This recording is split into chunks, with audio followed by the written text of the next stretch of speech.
সূরা ইউনুস। বিসমিল্লাহির রহমানির রহিম।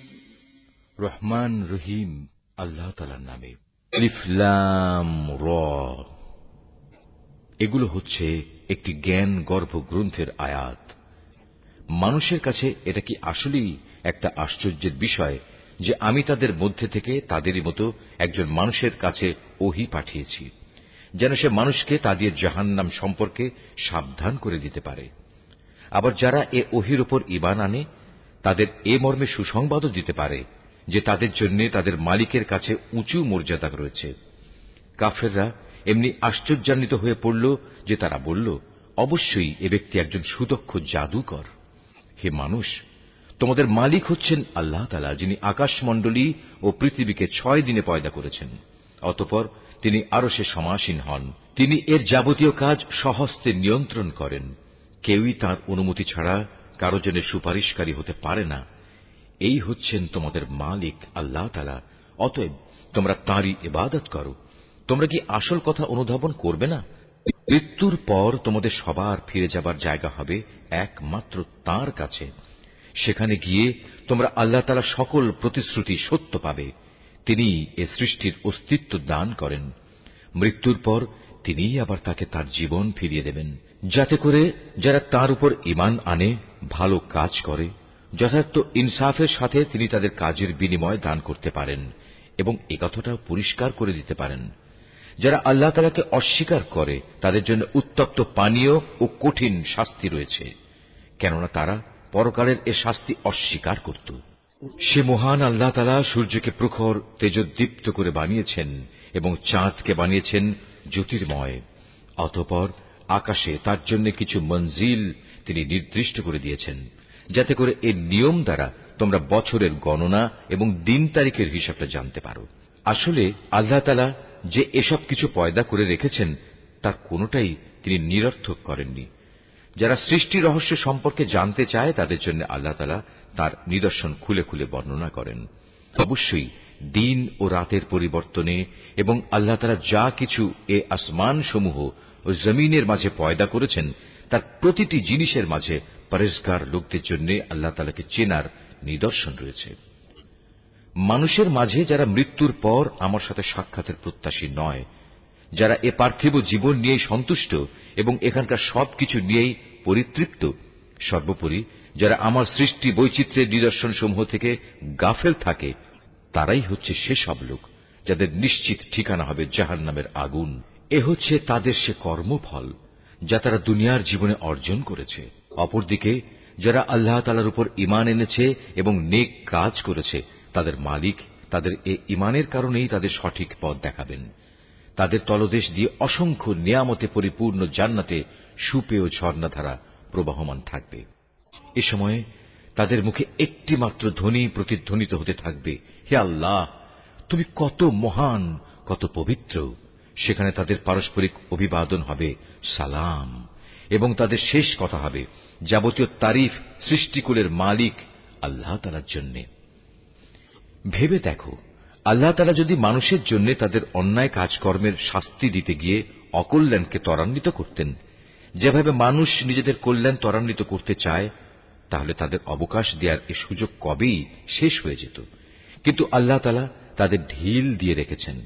অতঃপর যারা আমার সাথে সাক্ষাতের আশা করে না, আমি তাদের নাফরমানির জন্য তাদের উদ্ভ্রান্তের মতো ঘুরে বেড়াতে দেই। মানুষকে যখন কোনো দুঃখ দৈন্য স্পর্শ করে, তখন সে বসে শুয়ে দাঁড়িয়ে সর্বাবস্থায় আমাকেই ডাকে। অতঃপর আমি যখন তার দুঃখ কষ্ট তার কাছ থেকে সরিয়ে নিয়ে যাই, তখন সে এমনই বেপরোয়া হয়ে চলতে শুরু করে, তাকে যে একসময় দুঃখ কষ্ট স্পর্শ করেছিল মনে হয় তা দূর করার জন্য আমাকে সে কখনো ডাকেইনি। এভাবেই যারা বারবার সীমা লঙ্ঘন করে তাদের জন্য তাদের কাজকর্ম শোভনীয় করে দেয়া হয়েছে।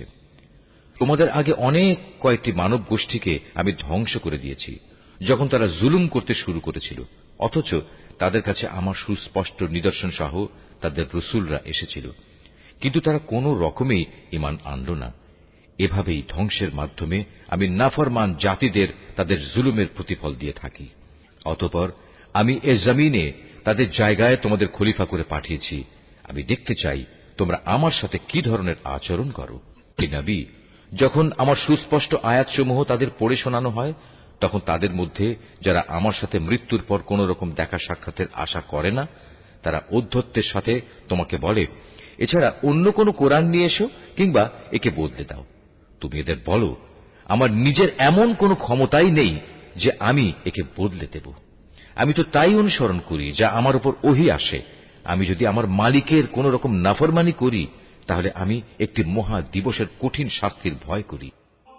তাদের তুমি এও বলো, আল্লাহ তাআলা না চাইলে আমি তোমাদের কাছে এ কোরআন তো পাঠই করতাম না।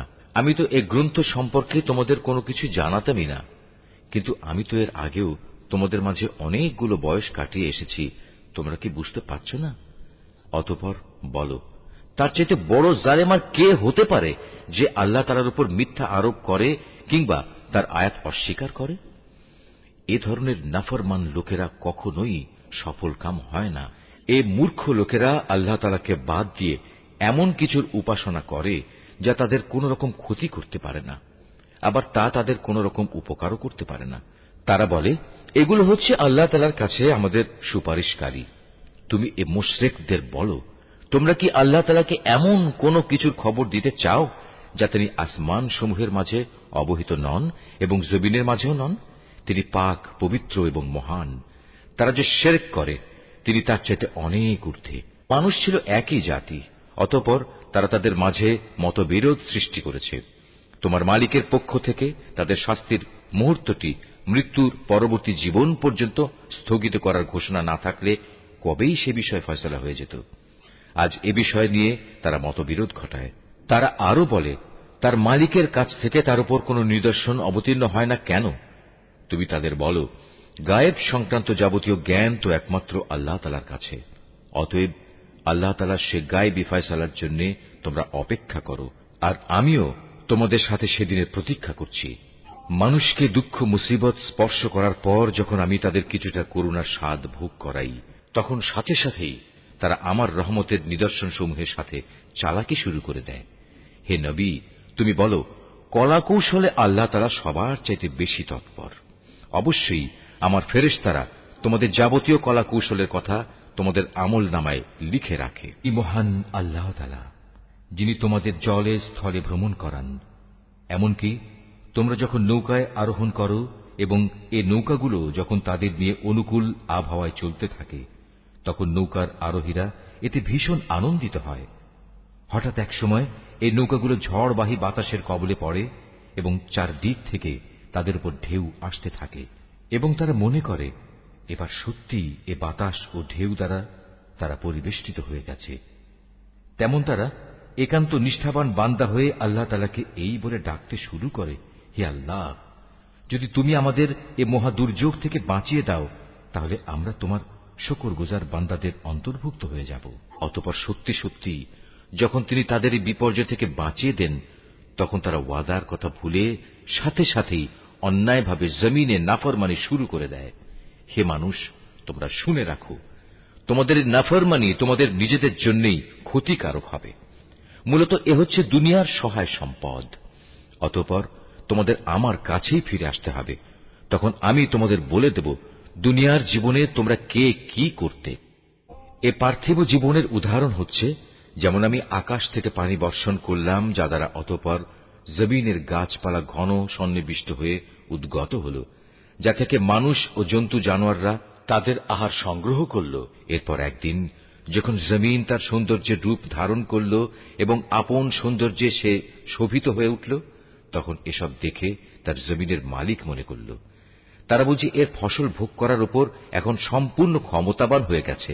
এ সময় হঠাৎ করে রাতে কিংবা দিনে আমার আযাবের ফয়সালা তাদের উপর আপতিত হল। ফলে আমি তাদের এমন ভাবে নির্মূল করে দিলাম যেন গতকাল পর্যন্ত এখানে তার কোনো অস্তিত্বই ছিল না। এভাবেই আমি আমার আয়াতসমূহ সেসব জাতির জন্য খুলে খুলে বর্ণনা করি যারা এ সম্পর্কে চিন্তা ভাবনা করে। এ মানুষ, তোমরা এই পার্থিব জীবনের ধোঁকায় পড়ে আছো, অথচ আল্লাহ তাআলা তোমাদের চিরস্থায়ী এক শান্তির নিবাসের দিকে ডাকছেন।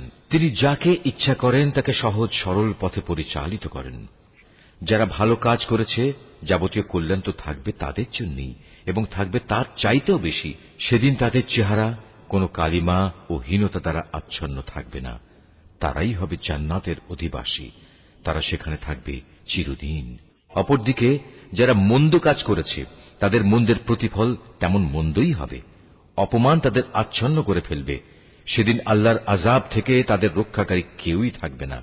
তাদের চেহারা এমনই কালো হবে যেন রাতের অন্ধকার ছিঁড়ে তার একটি টুকরো তাদের মুখের উপর ছেয়ে দেয়া হয়েছে। এরা হচ্ছে জাহান্নামের অধিবাসী, সেখানে তারা চিরদিন থাকবে।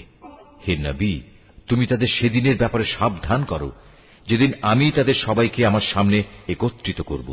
অতঃপর যারা আমার সাথে শরীক করেছে তাদের আমি বলবো, তোমরা এবং যাদের তোমরা শরীক করেছ স্ব স্থানে অবস্থান করো। এরপর আমি তাদের এক দলকে আরেক দল থেকে আলাদা করে দেব, এবং যাদের তারা শরীক করেছিল তারা বলবে, না, তোমরা তো কখনো আমাদের উপাসনা করতে না। আজ আল্লাহ তাআলাই আমাদের এবং তোমাদের মাঝে সাক্ষ্য প্রদানকারী হিসেবে যথেষ্ট হবেন। আমরা তোমাদের উপাসনার ব্যাপারে আসলেই গাফেল ছিলাম। এভাবেই সেদিন প্রত্যেক ব্যক্তি নিজের কর্মফল যা সে করে এসেছে পুরোপুরি জানতে পারবে, এবং সবাইকে তাদের আসল মালিক আল্লাহ তাআলার কাছে ফিরিয়ে নেওয়া হবে। দুনিয়ায় তারা যেসব মিথ্যা ও অলীক কথাবার্তা আল্লাহ তাআলা সম্পর্কে উদ্ভাবন করত, নিমেষেই তা তাদের কাছ থেকে হারিয়ে যাবে।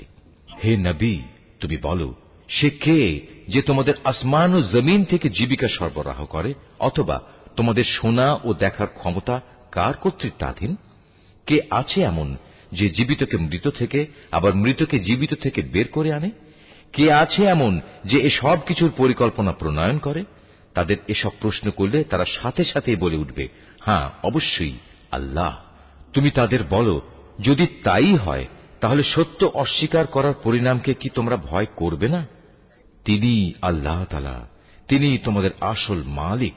সত্য আসার পর তাকে না মানা গুমরাহি নয়তো আর কি? সুতরাং তাকে বাদ দিয়ে বলো, তোমরা কোন দিকে ধাবিত হচ্ছ? এভাবেই যারা নাফরমানি করেছে তাদের উপর তোমার মালিকের সে কথাই সত্য বলে প্রমাণিত হল যে এরা কখনো ঈমান আনবে না। তুমি তাদের আরো বলো, তোমাদের বানানো এসব শরীকদের মধ্যে এমন কেউ কি আছে যে প্রথমবার বানাতে পেরেছিল, অতঃপর মৃত্যুর পর আবারও তা তৈরি করতে পারবে? তুমি বলো, আল্লাহ তাআলা এই সৃষ্টিকে প্রথম অস্তিত্ব প্রদান করেন, অতঃপর দ্বিতীয়বার তিনিই তাতে পুনরায় জীবন দান করেন। এরপরেও তোমরা কেন বারবার সত্য থেকে বিচ্যুত হচ্ছ? এদের আরো বলো, তোমাদের বানানো শরীকদের মধ্যে এমন কে আছে যে মানুষকে সঠিক পথ দেখাতে পারে? তুমি বলো, হ্যাঁ, আল্লাহ তাআলাই সঠিক পথ দেখাতে পারেন। যিনি সঠিক পথ দেখান তিনি অনুসরণের বেশি যোগ্য, না সে ব্যক্তি যে নিজেই কোনো পথের সন্ধান পায় না যতক্ষণ না তাকে সে পথের সন্ধান দেয়া হয়? তোমাদের একই হলো, কেমন ধরনের ফয়সালা করো তোমরা? তাদের অধিকাংশ ব্যক্তি নিজেদের আন্দাজ অনুমানের অনুসরণ করে, আর সত্যের পরিবর্তে আন্দাজ অনুমান তো কোনো কাজে আসে না। আল্লাহ তাআলা অবশ্যই ওদের কর্মকাণ্ড সম্পর্কে পূর্ণাঙ্গ ওয়াকিবহাল রয়েছেন। এ কোরআন এমন কোন গ্রন্থ নয় যে আল্লাহর ওহী ব্যতিরেকে কারো ইচ্ছা মাফিক বানিয়ে নেওয়া যাবে, বরং এ গ্রন্থ সেসব গ্রন্থের সত্যবাদিতার সাক্ষ্য প্রদান করে যা এর আগে নাজিল হয়েছিল। এতে কোনো সন্দেহ নেই, এটা হচ্ছে সৃষ্টিকুলের মালিক আল্লাহ তাআলার সত্য বিধানসমূহের বিশদ ব্যাখ্যা। তারা কি একথা বলে, এ ব্যক্তি মুহাম্মদ এ গ্রন্থটি রচনা করে নিয়েছে? হে নবী, তুমি এদের বলো, তোমরা তোমাদের দাবিতে যদি সত্যবাদী হও তাহলে তোমরাও এমনই ধরনের একটি সূরা বানিয়ে নিয়ে এসো, এবং এ ব্যাপারে আল্লাহ তাআলা ছাড়া আর যাদের যাদের তোমরা ডাকতে চাও ডেকে তাদেরও সাহায্য নাও। আসল কথা হচ্ছে, যে বিষয়ে তারা তাদের জ্ঞান দিয়ে আয়ত্ত করতে পারল না, কিংবা মানবীয় জ্ঞান বিজ্ঞানের সীমাবদ্ধতার কারণে যার ব্যাখ্যা এখনো তাদের পর্যন্ত পৌঁছয়নি, তারা তাই অস্বীকার করে বসল। তাদের পূর্ববর্তী মানুষরাও এভাবে অস্বীকার করেছিল। আজ দেখো এ অস্বীকারী জালেমদের পরিণাম কি হয়েছে। তাদের মধ্যে কিছু লোক এ গ্রন্থের উপর ঈমান আনবে, আবার কিছু আছে যারা এতে ঈমান আনবে না। জেনে রেখো, তোমার মালিক কিন্তু এই বিপর্যয় সৃষ্টিকারীদের ভালো করেই জানেন। এত বলা কওয়া সত্ত্বেও তারা যদি তোমাকে মিথ্যা প্রতিপন্ন করতেই থাকে, তাহলে তুমি তাদের বলে দাও, দেখো, আমার কাজকর্মের দায়িত্ব আমার উপর, আর তোমাদের কাজকর্মের দায়িত্ব তোমাদের উপর। আমি যা কিছু করছি তার জন্য তোমরা দায়ী নাও, আবার তোমরা যা করো তার জন্য আমি দায়ী নই। হে নবী, এদের মধ্যে কিছু লোক এমন আছে যারা তোমার দিকে কান পেতে রাখে। তুমি কি বধিরকে আল্লাহর কালাম শোনাবে, যদিও তারা এর কিছুই বুঝতে পারে না? আবার ওদের মধ্যে কেউ কেউ আছে যারা তোমার দিকে তাকিয়ে থাকে, কিন্তু তুমি কি অন্ধকে পথ দেখাবে, যদিও তারা নিজেরা এর কিছুই দেখতে পায় না? নিঃসন্দেহে আল্লাহ তাআলা মানুষের উপর কোন রকম জুলুম করেন না, বরং আল্লাহর অবাধ্য হয়ে মানুষেরা নিজেরাই নিজেদের উপর জুলুম করে। যেদিন তিনি তাদের সবাইকে একত্রিত করবেন, সেদিন তাদের মনে হবে যেন তারা দুনিয়ায় দিনের একটি ক্ষণ মাত্র কাটিয়ে এসেছে। তখন তারা একজন আরেকজনকে চিনতে পারবে। ক্ষতিগ্রস্ত হয়েছে তারা যারা আল্লাহর সামনাসামনি হওয়াকে অস্বীকার করেছিল। আসলে এই মানুষরা কখনোই হেদায়েত প্রাপ্ত ছিল না। আমি ওদের কাছে যে বিষয়ের ওয়াদা করেছি, তারা কিছু কিছু বিষয় যদি আমি তোমাকে দেখিয়ে দেই, অথবা এর আগেই যদি আমি তোমাকে দুনিয়া থেকে উঠিয়ে নেই, এই উভয় অবস্থায় তাদের আমার কাছে ফিরে আসতে হবে। অতঃপর এরা যা কিছু দুনিয়ায় করত তার উপর আল্লাহ তাআলাই একক সাক্ষী হবেন। প্রত্যেক উম্মতের জন্যই একজন রসুল আছে। অতঃপর যখনই তাদের কাছে তাদের রসুল এসে যায়, তখন তাদের সাথে আল্লাহ তাআলার সিদ্ধান্ত করার কাজটি ইনসাফের সাথে সম্পন্ন হয়ে যায়। তাদের উপর কখনো জুলুম করা হবে না। এরা ঔদ্ধত্য দেখিয়ে বলে, হে মুসলমানরা, তোমরা যদি সত্যবাদী হও তাহলে বলো, কবে তোমাদের সে আযাবের ওয়াদা ফলবে? তুমি বলো, এটা বলা আমার বিষয় নয়।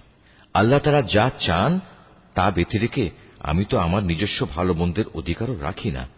আসল কথা হচ্ছে, প্রত্যেক জাতির জন্য আযাব ও ধ্বংসের একটি দিনক্ষণ নির্দিষ্ট করা আছে। তাদের সে ক্ষণটি যখন আসবে, তখন তাদের ব্যাপারে এক মুহূর্ত কাল সময়ও দেরি করা হবে না, এবং তাদের দিনক্ষণ আগেও নিয়ে আসা হবে না। তুমি এদের আরো বলো, তোমরা কি ভেবে দেখেছ, যদি তোমাদের উপর আল্লাহর আযাব রাতে কিংবা দিনের বেলায় এসে পতিত হয়, তাহলে আর কোন বিষয় নিয়ে নাফরমান লোকেরা তাড়াহুড়ো করবে বলো? অতঃপর যখন সত্যিই একদিন এ বিষয়টি ঘটবে, তখন কি তোমরা এটা বিশ্বাস করবে? তোমাদের বলা হবে, হ্যাঁ, এখন তো আযাব এসেই গেল, অথচ তোমরা এর জন্যই তাড়াহুড়ো করছিলে। অতঃপর জালেমদের বলা হবে, এবার চিরস্থায়ী জাহান্নামের আযাবের স্বাদ ভোগ করো। দুনিয়ার জীবনে তোমরা যা কিছু অর্জন করেছ, এখন তোমাদের শুধু তারই বিনিময় দেয়া হবে। হে নবী, এরা তোমার কাছে জানতে চায় আযাব সম্পর্কিত সে কথা আসলে কি ঠিক? বলো, হ্যাঁ, আমার মালিকের শপথ, এটা অমোঘ সত্য। জেনে রেখো, প্রতিশোধ নেয়ার ব্যাপারে তোমরা কোনোদিনই তাকে অক্ষম করে দিতে পারবে না। যদি প্রতিটি জালেম ব্যক্তির কাছে সেদিন জমিনের সমুদায় সম্পদ এসে জমা হয়, তাহলে সে তার সবকিছু মুক্তিপণ হিসাবে ব্যয় করে আযাব থেকে বাঁচার চেষ্টা করবে। যখন এই জালেম মানুষরা জাহান্নামের আযাব দেখবে, তখন তার মনে মনে ভারী অনুতাপ করবে, কিন্তু তখন তা কোনোই কাজে আসবে না। সম্পূর্ণ ইনসাফের সাথেই তাদের বিচার মীমাংসা সম্পন্ন হবে, এবং তাদের উপর বিন্দু মাত্র জুলুমও করা হবে না। মনে রেখো, আসমান সমূহ ও জমিনে যা কিছু আছে তা সব আল্লাহ তাআলার জন্যই। আল্লাহ তাআলা সব কয়টি ওয়াদাই সত্য, কিন্তু অধিকাংশ লোকই তা জানে না। তিনি জীবন দান করেন, তিনি মৃত্যু ঘটান, এবং মৃত্যুর পর তোমাদের সবাইকে তাঁর কাছেই ফিরে যেতে হবে। হে মানুষ, তোমাদের কাছে তোমাদের মালিকের পক্ষ থেকে নসিহত বিশিষ্ট কিতাব এসেছে। এটা মানুষের অন্তরে যেসব ব্যাধি রয়েছে তার প্রতিকার, এবং মোমেনদের জন্য হেদায়েত ও রহমত। হে নবী, তুমি বলো, মানুষের উচিত আল্লাহর এ অনুগ্রহ ও তার রহমতের কারণে আনন্দ প্রকাশ করা, কারণ তারা যা কিছু জ্ঞান ও সম্পদ জমা করেছে এটা তার চেয়ে অনেক ভালো। তুমি এদের বলো, তোমরা কি কখনো এই কথা চিন্তা করে দেখেছ, আল্লাহ তাআলা তোমাদের জন্য যে রিজিক নাজিল করেছেন তার মধ্যে থেকে কিছু অংশকে তোমরা হারাম আর কিছু অংশকে হালাল করে নিয়েছ। তুমি এদের আরো বলো, এসব হালাল হারামের ব্যাপারে আল্লাহ তাআলা কি তোমাদের কোনো অনুমতি দিয়েছেন, না তোমরা আল্লাহর প্রতি মিথ্যা আরোপ করছ? যারা আল্লাহর উপর মিথ্যা আরোপ করে, তাদের শেষ বিচারের দিন সম্পর্কে ধারণা কি এই, এটা কখনো আসবেই না? নিঃসন্দেহে আল্লাহ তাআলা বড় অনুগ্রহশীল, তাই তিনি তাদের অবকাশ দিয়ে রেখেছেন, কিন্তু অধিকাংশ মানুষই এজন্য আল্লাহর শুকর আদায় করে না। তুমি যে কাজেই থাকো না কেন, এবং সে কাজ সম্পর্কে কোরআন থেকে যা কিছু তেলাওয়াত করো না কেন তা আমি জানি। হে মানুষরা, তোমরা যে কোনো কাজ করো, যে কোনো কাজে তোমরা প্রবৃত্ত হও না কেন, আমি তার ব্যাপারে তোমাদের উপর সাক্ষী হয়ে থাকি। তোমার মালিকের দৃষ্টি থেকে একটি অণু পরিমাণ জিনিসও গোপন থাকে না। আসমানে ও জমিনে এর চাইতে ছোট কিংবা এর চাইতে বড় কোনো কিছুই নেই যা এর সুস্পষ্ট গ্রন্থে লিপিবদ্ধ নেই। জেনে রেখো, কিয়ামতের দিন আল্লাহ তাআলার বন্ধুদের জন্য কোনো ভয় নেই। সেদিন তারা চিন্তিতও হবে না।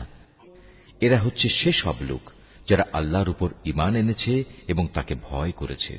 এ ধরনের লোকদের জন্য দুনিয়ার জীবনে যেমন সুসংবাদ রয়েছে, তেমনি পরকালের জীবনেও রয়েছে সুসংবাদ। আল্লাহ তাআলার বাণীর কোন রদ বদল হয় না, আর সত্যিকার অর্থে এটা হচ্ছে মহা সাফল্য। হে নবী, তোমাকে তাদের কথা যেন কোনো দুঃখ না দেয়। নিশ্চয়ই মান ইজ্জত সবই আল্লাহ তাআলার করায়ত্তে। তিনি সব কিছু শোনেন, সব কিছু জানেন। জেনে রেখো, যা কিছু আসমানে আছে আবার যা কিছু আছে জমিনে, সবই আল্লাহর অনুগত। যারা আল্লাহ তাআলা ছাড়া কল্পিত শরীকদের ডাকে, তারা তো শুধু কিছু আন্দাজ অনুমানেরই অনুসরণ করে মাত্র। তারা মূলত মিথ্যাবাদী ছাড়া আর কিছুই নয়। হে মানুষ, তিনি মহান আল্লাহ, যিনি তোমাদের জন্য রাত বানিয়েছেন যাতে করে তোমরা তাতে বিশ্রাম গ্রহণ করতে পারো, আর দিনকে বানিয়েছেন আলোকোজ্জ্বল। অবশ্যই এতে আল্লাহ তাআলার মহত্বের অনেক নিদর্শন রয়েছে সে সম্প্রদায়ের জন্য যারা নিষ্ঠার সাথে শোনে। তারা বলে, আল্লাহ তাআলা নিজের একটি ছেলে বানিয়ে রেখেছেন, অথচ আল্লাহ তাআলা মহাপবিত্র। তিনি স্বয়ং সম্পূর্ণ, অভাবমুক্ত। আকাশমণ্ডলী ও পৃথিবীতে যা কিছু আছে সবই তাঁর। তোমাদের কাছে এ দাবির পক্ষে কোনো দলিল প্রমাণও নেই। তোমরা কি আল্লাহ তাআলা সম্পর্কে এমন সব কথা বলে বেড়াচ্ছ যে বিষয়ে তোমরা কিছুই জানো না? হে নবী, তুমি বলো, যারা আল্লাহ তাআলার উপর মিথ্যা আরোপ করে তারা কখনোই সফলকাম হবে না। এই মিথ্যাচার হচ্ছে পার্থিব জীবনের একটা সম্পদ। পরিশেষে তাদের আমার কাছেই ফিরে আসতে হবে। অতঃপর আমি তাদের কুফরি করার জন্য এক কঠোর আযাবের স্বাদ গ্রহণ করাবো। হে নবী, ওদের কাছে তুমি নূহের কাহিনী শোনাও, যখন সে তার জাতিকে বলেছিল, হে আমার জাতি, যদি তোমাদের উপর আমার অবস্থিতি ও আল্লাহর আয়াতসমূহ দ্বারা আমার উপদেশ প্রদান খুব দুঃসহ মনে হয়, তবে শুনে রাখো, আমি সম্পূর্ণরূপে আল্লাহর উপর ভরসা করি। অতঃপর তোমরা যাদের আমার সাথে শরীক বানাচ্ছ তাদের সবাইকে একত্রিত করে আমার বিরুদ্ধে তোমাদের পরিকল্পনা চূড়ান্ত করে নাও। দেখে নাও যেন সে পরিকল্পনার কোনো বিষয় তোমাদের দৃষ্টির আড়ালে না থাকে। অতঃপর আমার সাথে তোমাদের যা করার তা করে ফেলো এবং আমাকে কোনো সময় তোমরা দিও না। হ্যাঁ, যদি তোমরা আমার থেকে মুখ ফিরিয়ে নাও তাহলে আমার ক্ষতি হবে না। আমি তো তোমাদের কাছ থেকে এজন্য কোনো পারিশ্রমিক দাবি করিনি। আমার পারিশ্রমিক সে তো আমার আল্লাহ তাআলার কাছে। তার পক্ষ থেকেই আমাকে আদেশ দেওয়া হয়েছে আমি যেন তার অনুগত বান্দাদের অন্তর্ভুক্ত হয়ে যাই। অতঃপর এত বলা কওয়া সত্ত্বেও লোকেরা তাকে মিথ্যা প্রতিপন্ন করল। তখন আমি তাকে এবং তার সাথে যারা নৌকায় আরোহী ছিল তাদের তুফান থেকে উদ্ধার করেছি, এবং যাদের বাঁচিয়ে রেখেছিলাম আমি তাদের পূর্ববর্তী লোকদের প্রতিনিধি করে বসিয়ে দিয়েছি। পরিশেষে যারা আমার নিদর্শনসমূহ অস্বীকার করেছে তাদের আমি মহা প্লাবনে ডুবিয়ে দিয়েছি। অতঃপর হে নবী, তুমি চেয়ে দেখো তাদের কি ভয়াবহ পরিণাম হয়েছে, যাদের বারবার আল্লাহর আযাবের ভয় দেখানো হয়েছে। আমি তারপর অনেক কয়েকজন রাসূলকে তাদের নিজ নিজ জাতির কাছে পাঠিয়েছি।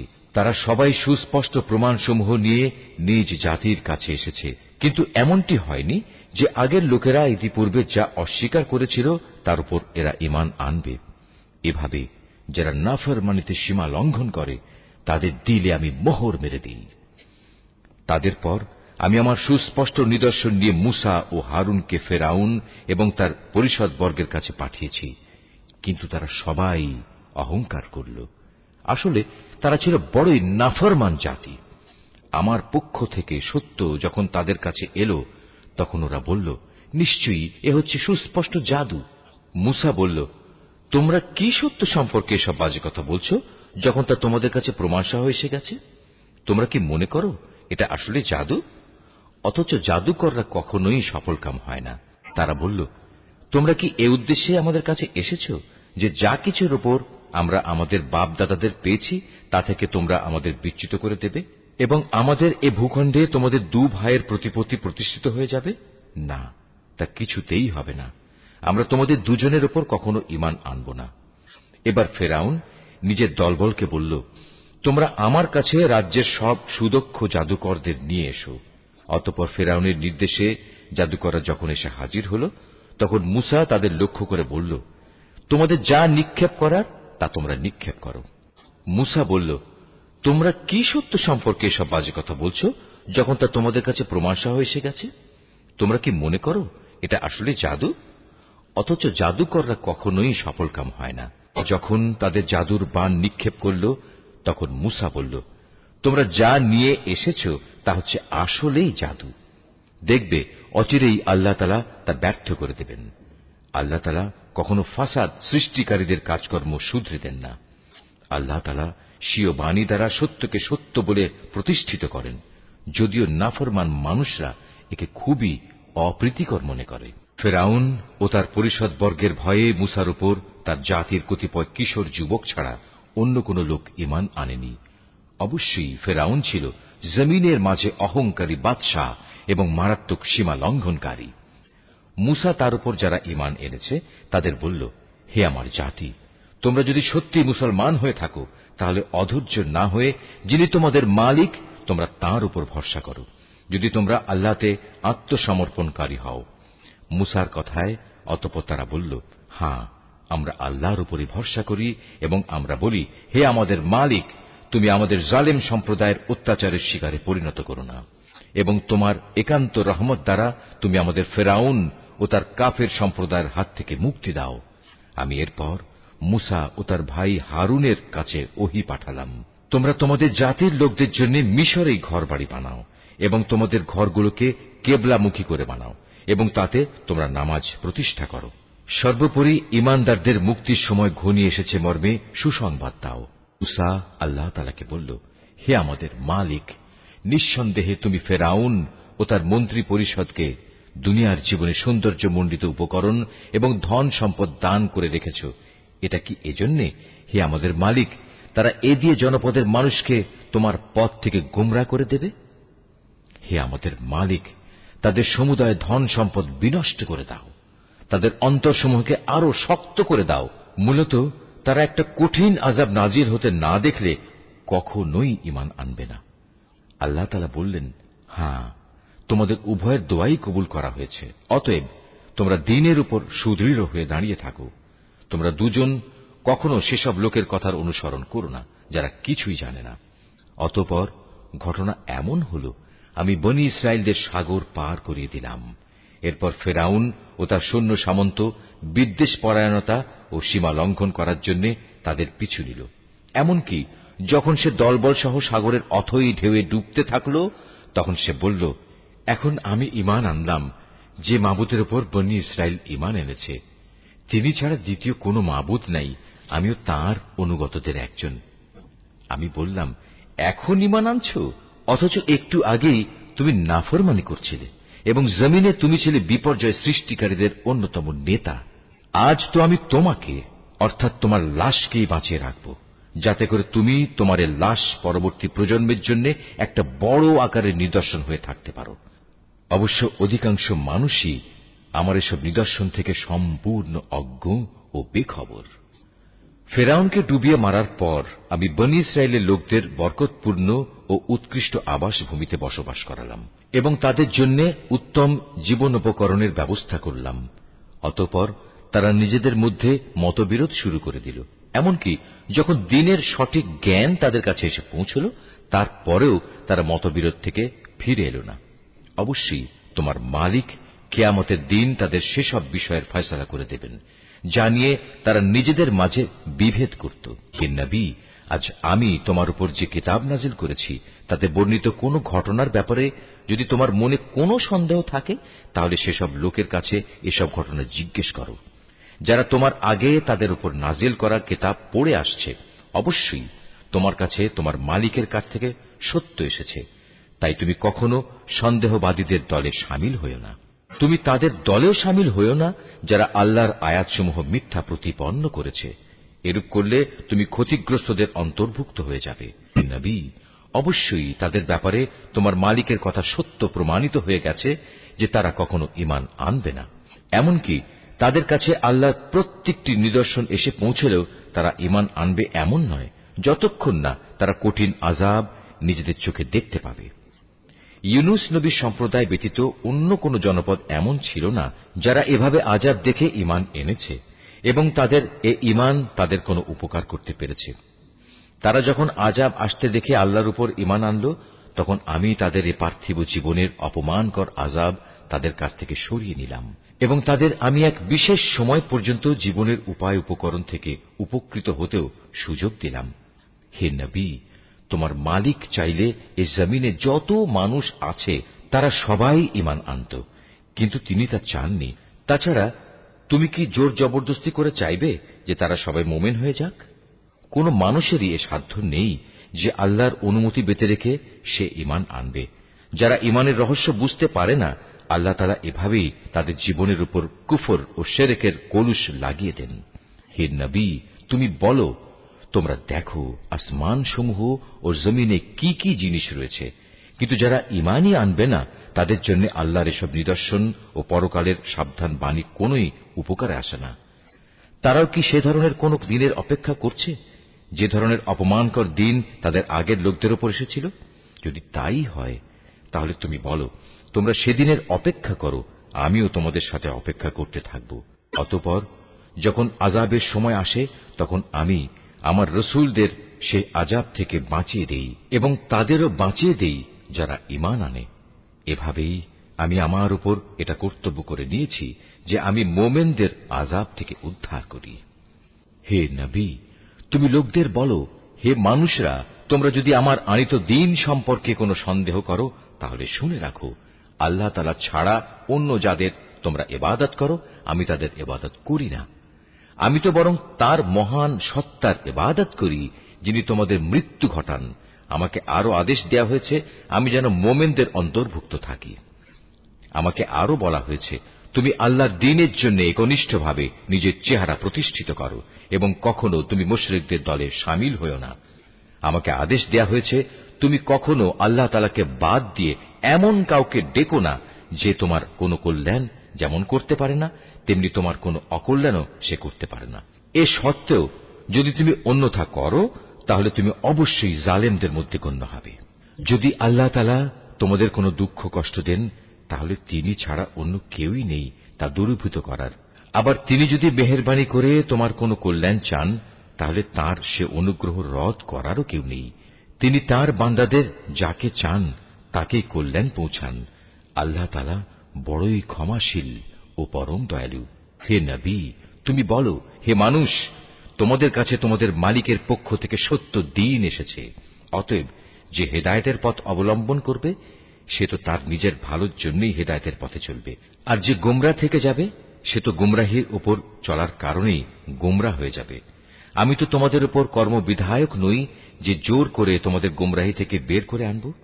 হে নবী, তোমার উপর যে হেদায়েত নাজেল করা হয়েছে তুমি তার অনুসরণ করো এবং ধৈর্য ধারণ করো, যে পর্যন্ত আল্লাহর পক্ষ থেকে কোনো ফয়সালা না আসে, কেননা তিনিই হচ্ছেন সর্ব